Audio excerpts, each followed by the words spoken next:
नमस्कार, मैं हूं दीपक और आप देख रहे हैं डीएसके टॉक्स। आइए बात करते हैं बिग बॉस 19 के कल रात के एपिसोड की, जो कि माइंड ब्लोइंग एपिसोड था। ऐसा नहीं है कि मैं सार्कास्टिक अंदाज में बोल रहा हूं, वाकई में एपिसोड बहुत अच्छा था, बहुत माइंड ब्लोइंग एपिसोड था, जिसमें कि फरहाना भट्ट की मम्मी आती हैं और उनके करारे जवाब, उनका रोस्टर वाला अंदाज भाई साहब काबिले तारीफ था। और इन सारी चीजों के ऊपर एपिसोड में चार चांद लगा दिए हैं। जिस सिनेमेटिक अंदाज में अरमान मलिक की एंट्री होती है, इनफैक्ट अरमान मलिक की ये जो एंट्री वाला जो सीक्वेंस था ना, इस पर्टिकुलर सीक्वेंस को ही मैंने कम से कम 10 से 12 बार लूप पर देखा है, बार-बार रिपीट करके। जिस एब्सोल्यूट सिनेमा वाले अंदाज में अरमान की एंट्री होती है, इधर अरमान एंट्री कर रहा है, गाना गाते हुए घर में प्रवेश कर रहा है और उसके थोड़ी ही देर पहले अमाल मलिक जो है वो इससे फरहाना और फटेला से बातचीत कर रहा है। सडनली ये लोग फ्रीज हो जाते हैं और जैसे ही अरमान मलिक की आवाज गूंजती घर के अंदर, अमाल मलिक के चेंज होते हुए एक्सप्रेशन आपने देखे होंगे, उसकी आंखों में हल्की-हल्की नमी जो है वो कैसे आंसुओं के रास्ते बाहर निकलने की कोशिश करती है। ये भाई साहब सिनेमैटिक मतलब एक जबरदस्त सिनेमैटिक एक्सपीरियंस था।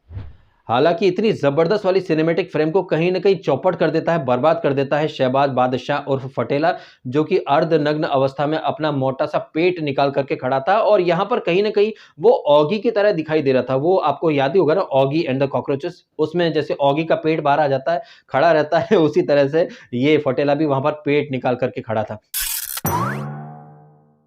अब चूंकि हम यहाँ पर सिनेमैटिक फ्रेम्स की बात कर रहे थे, तो भाई एक और दमदार वाली सिनेमैटिक फ्रेम आपने देखी, जब फरहाना भट्ट की मम्मी विदा लेती हैं, टनल के रास्ते बाहर जाती हैं, तो आपने देखा वहां पर फरहाना के साथ में खड़ी है अशनूर। और कैमरामैन को देखिए भाई साहब, क्या जबरदस्त फ्रेम निकाला है कि भाई साहब अशनूर और फरहाना के बीच में से उसने भाई साहब जूम आउट करते हुए यहाँ पर आपको देखने को मिलती है, क्या नाम है इसका, तान्या मित्तल, एकदम कोमोलिका वाले अंदाज में कैसे घूर रही थी भाई साहब। वो अर्जुन कपूर वाला मीम भी यहाँ पर एक्चुअली में फिट हो सकता है, कैसे शातिराना अंदाज में घूर रही थी और घूरते घूरते मन ही मन बड़बड़ा रही होगी कि ओह माय गॉड, यहाँ पर मेरा अच्छा खासा फुटेज बन सकता था, मेरे सारे सीन जो है, मेरा फुटेज जो है, ये अशनूर कल मोही खा गई। ओह माय गॉड, यहाँ पर कितना अच्छा मौका था, मैं कितनी महान बन सकती थी, लेकिन नहीं, एकदम कोमोलिका लग रही थी भाई साहब यहाँ पर ये तान्या मित्तल, वो भी सस्ती वाली। खैर, अब सिनेमैटिक फ्रेम से बाहर निकलते हैं और एपिसोड में जिस तरह से अरमान की एंट्री होती है, फरहाना की मम्मी की एंट्री होती है, इन सारी चीजों के ऊपर अब इत्मीनान से बात करते हैं। अरमान मलिक की ये जो सिनेमैटिक एंट्री है, ये तो एपिसोड के आखिरी हिस्से में होती है। एपिसोड का आगाज होता है जीके और उनकी नूबड़ी वाइफ के बारे में। जीके की पत्नी यानी कि आकांक्षा भाई बहुत ज्यादा क्रिंजपंती कर रही थी। ना सिर्फ कपड़े क्रिंज थे, बहुत ही बकवास थे, बल्कि हरकतें भी बहुत ज्यादा बकवास थी। जिस तरह से वो बातें कर रही थी, बिग बॉस में एडल्ट वाली पप्पी दे दूंगी, ये करना वो करना, फैमिली शो है, इतने सारे लोग हैं, लेकिन उनके सामने भी एडल्ट वाली पप्पियों का आदान प्रदान हो रहा है, फिर नूबड़ापंती वाली हरकतें हो रही हैं। भाई बहुत ही बचकानी हरकतें लगी हैं मुझे। हालांकि इसमें कहीं कोई दो राय नहीं है कि आकांक्षा की हरकतें, उसका बिहेवियर, उसके कपड़े वगैरह बहुत ही नूबड़े और क्रिंज थे, लेकिन इन सारी बातों के बीच में भी उसने एक काम बहुत अच्छा करा है और वो काम ये है कि वो आई थी ना एस्ट्रोलॉजर वीकेंड का वार में, जय मदान नाम की, और जय मदान ने वहां पर कितनी भारी भरकम ओवर एक्टिंग करी थी, आपको तो याद ही होगा। और उसी ओवर एक्टिंग वाले फंडे के तहत उसने वहां पर जीके बाबू के लिए कुछ बोल दिया था कि आप चिंता मत करो, आप बाप अवश्य बनोगे, क्योंकि आपकी वाइफ ने इसके बारे में सोचना शुरू कर दिया है। Oh, really? लेकिन कल रात के एपिसोड में आकांक्षा ने तो नेशनल टीवी पर जय मदान को झूठी नंबर 1 साबित कर दिया है, फेंको नंबर 1 साबित कर दिया है। क्योंकि कल रात के एपिसोड में आकांक्षा ने नेशनल टीवी पर बोल दिया है कि भैया अभी निकट भविष्य में उसका कोई भी इरादा नहीं है बच्चा पैदा करने का, वो अपने करियर पर फोकस करना चाहती है। लेकिन हम सब ने देखा है कि जय मदान ने कितनी बड़ी बड़ी बातें कर दी थी कि जीके बाबू आप चिंता मत करो, आपकी बीवी जो है वो बच्चे के बारे में सोच रही है। लेकिन जीके की वाइफ यानी कि आकांक्षा, वो तो जय मदान की हर एक बात को सिर्फ और सिर्फ झूठ साबित करके चली गई है। तो यहाँ पर पता चल जाता है कि जय मदान की बातों में कितनी सच्चाई होती है, उनकी एस्ट्रोलॉजी कितनी सच्ची है, कितनी बकवास है। एनीवेज, तो नेशनल टीवी पर आकांक्षा जो है वो जय मदान को झूठी और फ्रॉड नंबर 1 साबित कर देती है। वहीं जीके बाबू जो है वो नेशनल टीवी पर साबित कर देते हैं कि वो सिर्फ एक छोटा मोटा ग्रीन फ्लैग नहीं है, वो तो हरा भरा जंगल है भाई साहब। जिस तरह से अपनी बीवी की वो खातिर तवज्जो करते हैं, तूने खाना खाया नहीं खाया, मैं जानता हूं तू ब्रेकफास्ट करके नहीं आई होगी, अच्छा ठीक है तेरे को बच्चा नहीं चाहिए, मेरी तरफ से भी कोई जबरदस्ती नहीं है, तेरा करियर है मैं जानता हूं यार। तो हर तरीके से खुद को वो हस्बैंड नंबर 1 साबित करते हैं। वहीं दूसरी तरफ आकांक्षा जो है वो ज्ञान देती है कि इट्स हाई टाइम, तुम्हारे जो कंपटीशन में है अमाल और फरहाना, उनके खिलाफ थोड़ा सा एग्रेसिव हो जाओ, थोड़े से नास्टी बन जाओ तुम लोग। वो प्रणीत को और अशनूर को भी ज्ञान देती हैं कि उधर से जो नास्टी आता है अंदाज, आप भी टिट फॉर टैट करो। और इसी दौरान होती है घर के अंदर फरहाना भट्ट की फायरी मम्मी की एंट्री। क्या जबरदस्त अंदाज है यार उनका।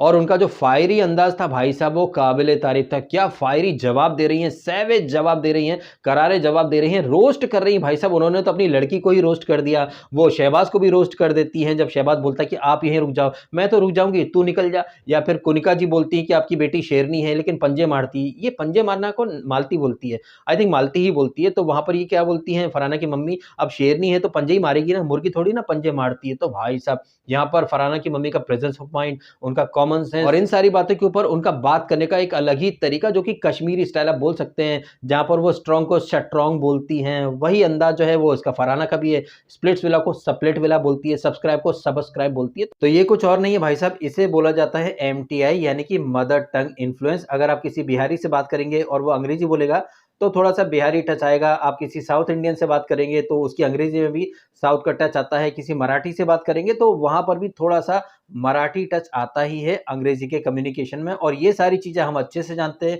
क्योंकि हमारा बीपीओ का बैकग्राउंड है और बीपीओ में ये सारी चीजें हैं, वॉइस एंड एक्सेंट ट्रेनिंग में, प्रोडक्ट की ट्रेनिंग में, ये सारी चीजें हम लोगों को सिखाई जाती है कि एमटीआई कैसे दूर किया जा सकता है, कैसे नहीं किया जा सकता है। खैर बीपीओ को या फिर एमटीआई की बातों को साइड में करके अब वापस से फरहाना की मम्मी की बात करते हैं। तो फरहाना की मम्मी आती है, हर कोई गर्मजोशी से उनका स्वागत करता है, घर के कोने कोने में हंसी ठिठोली मस्ती मजाक चलता रहता है। इनफैक्ट फरहाना की मम्मी फरहाना से ज्यादा प्यार तो मालती के ऊपर लुटाती है और मालती भी कहीं ना कहीं अपनी मम्मी को मिस कर रही होगी। बहुत अच्छा लगा देख करके जिस तरह से मालती फरहाना की मम्मी से बात कर रही है और इन सारी चीजों में जिस तरह से फरहाना का रिएक्शन था। अक्सर फरहाना चिढ़ जाती है लेकिन कल तो फरहाना भी बहुत अच्छे से मतलब पेश आ रही थी। हालांकि एपिसोड के एंड में यही फरहाना जो है अपने चिर परिचित अंदाज में आती है जब फरहाना के फादर को ड्रैग करती है मालती और कहती है कि तेरा फेस तेरी मम्मी से कम मिलता है, फादर से मिलता है।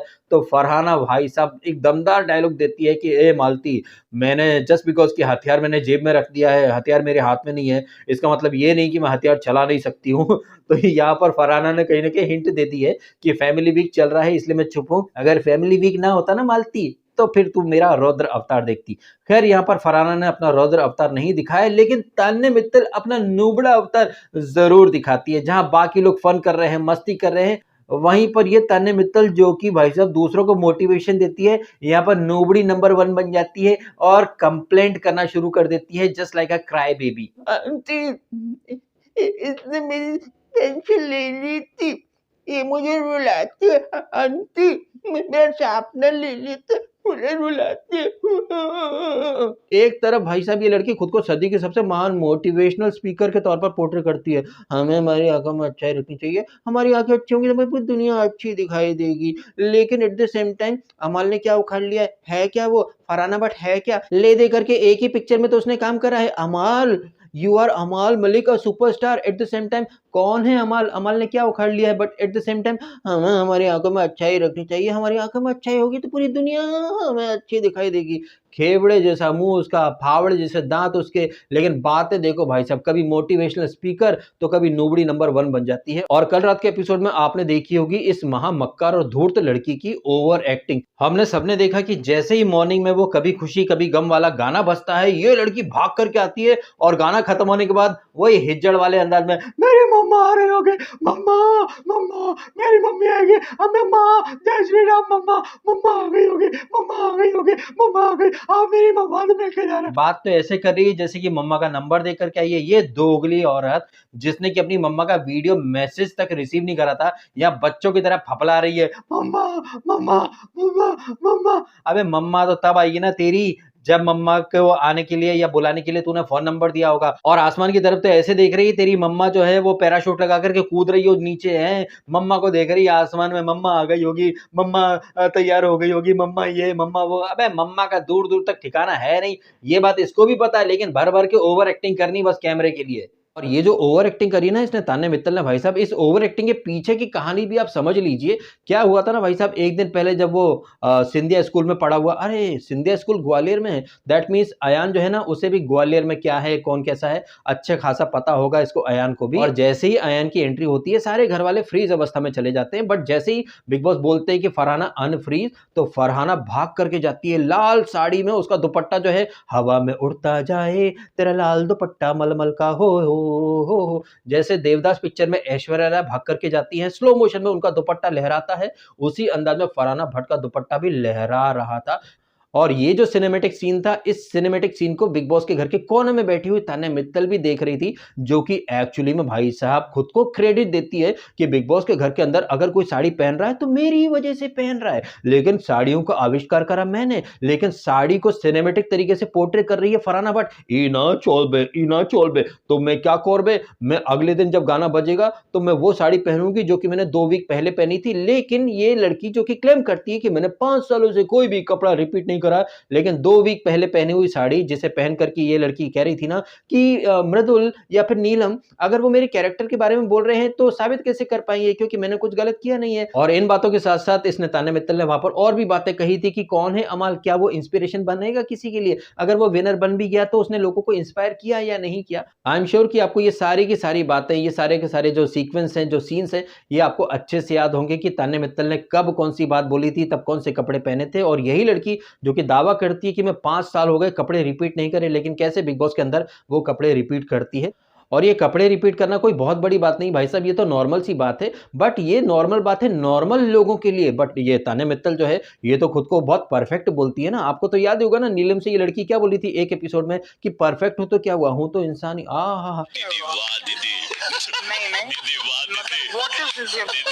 सो बेसिकली यहाँ पर बात ये निकल करके आती है कि वो लड़की जिसने खुद अपने बारे में बड़ी-बड़ी बातें कह दी हैं, बड़ी-बड़ी गाथाएँ गढ़ दी हैं, तो आपको फिर उन्हीं गाथाओं के बेसिस पर ही जज किया जाएगा। और इस जजमेंट के बेसिस पर या फिर इस कसौटी के बेसिस पर हमें अच्छे से पता चल रहा है कि तान्या मित्तल की बातें इज इक्वल टू गधे की लातें। और इस तान्या मित्तल ने देख लिया था कि भाई साहब फरहाना भट्ट का लाल दुपट्टा मलमल का उड़ रहा है, तो मैं क्या करूं, फिर मैं भी दौड़ लगा दूं। क्या पता स्लो मोशन में मेकर जो है वो क्लिप दिखा दें या फिर कोई लोग रील के माध्यम से उस क्लिप को काटें और मैं वायरल हो जाऊं और फिर एकता कपूर या फिर यशराज फिल्म्स मुझे देख ले और मैं हीरोइन बन जाऊं।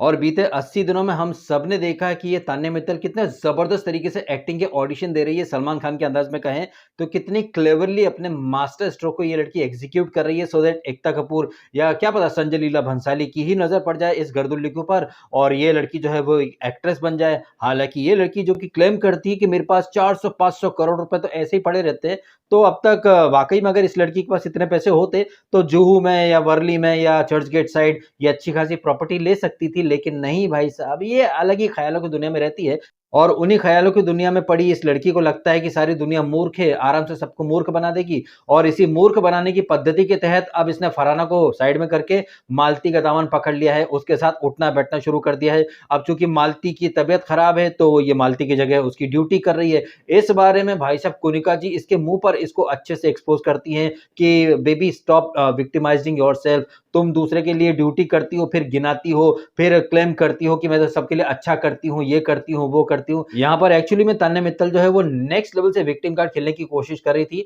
लेकिन उसके सारे विक्टिम कार्ड को वहीं के वहीं नष्ट कर दिया, नेस्तो-नाबूद कर दिया कुनिका जी ने, ये बोलकर कि तुम्हारे पास चॉइस रहती है, लेकिन तुमको जानबूझ करके ऐसा ही करना था।